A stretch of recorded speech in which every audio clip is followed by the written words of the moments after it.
the wall out of the harbor, continue along the shore, and then go up through the town to the bus station. From there, she could catch a bus to Cadiz or Algeciras or Malaga. Cadiz was the name she recognized. She stumbled over some pipes and heard the sound reverberate between the stone walls. Quickly, she pressed herself close to a container. There are guards, she thought as she listened intently. I can't let myself be fooled by the calm and the quiet. And besides, it isn't really quiet. I can hear the surf striking the sea wall, and the wind making the sheet metal clatter somewhere nearby. But I don't hear any footsteps, and no one can hear mine. She looked down at her bare feet. Her shoes had been swept out to sea, along with her skirt and cardigan. Now she was dressed in a green jacket that she'd found draped over her when she awoke on the deck of the fishing boat. In the cabin, she'd found a towel and tied it around her hips as a skirt. She pulled the cap further down over her forehead, climbed carefully over a pile of rebar. Hunched over, she ran the last bit before sinking onto a heap of empty plastic bottles bound for recycling. This was where the harbor ended. She was hemmed in.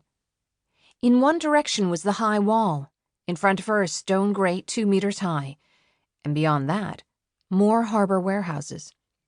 She could see a section of street through the gaps, and some flowering weeds had pushed up through the holes in the asphalt.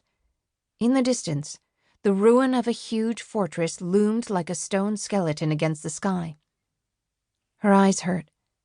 She felt the strain of trying to focus in the yellow light, which was neither bright nor dim, more like a never-ending dusk.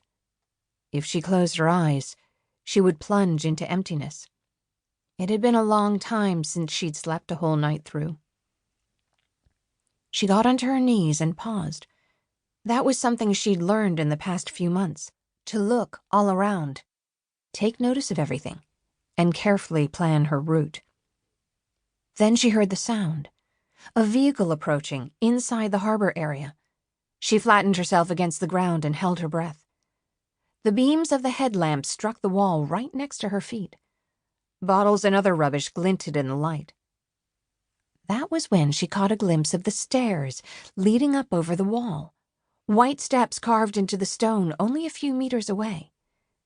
Then semi-darkness descended again. The vehicle had turned and was heading away. It hadn't stopped. Thank God it hadn't stopped. She saw the blue light on its roof before it vanished in the direction of the gates, and the noise of its engine died away.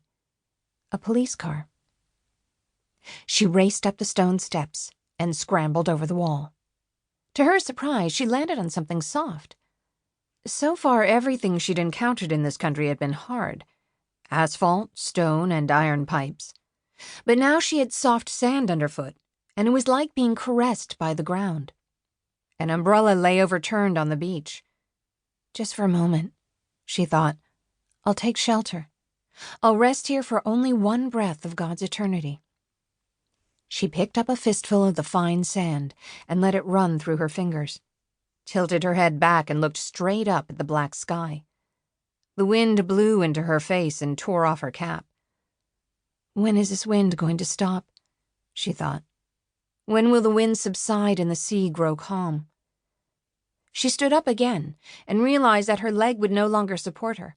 Her foot felt like it wanted to leave her body, and she had to drag it behind her.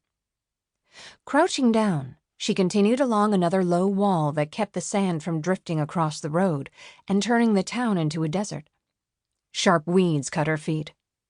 She raised her bad foot to see if it was bleeding, and discovered that she had stepped in dog shit. Her foot stank. She couldn't make her appearance in this country with such a foul smell clinging to her foot, but it was too far to hobble down to the sea and rinse it off. What sort of person had she become? She rubbed her sole on the sand to get rid of the stink, then wiped away her tears with her hand and got sand in her eyes. The sand was everywhere. I could walk along the road instead, she thought, like a normal person, not like a thief or a dog afraid of being beaten. The road was lit, and she knew it was dangerous. Yet she straightened up, and soon the asphalt of the road was beneath her feet. For a moment she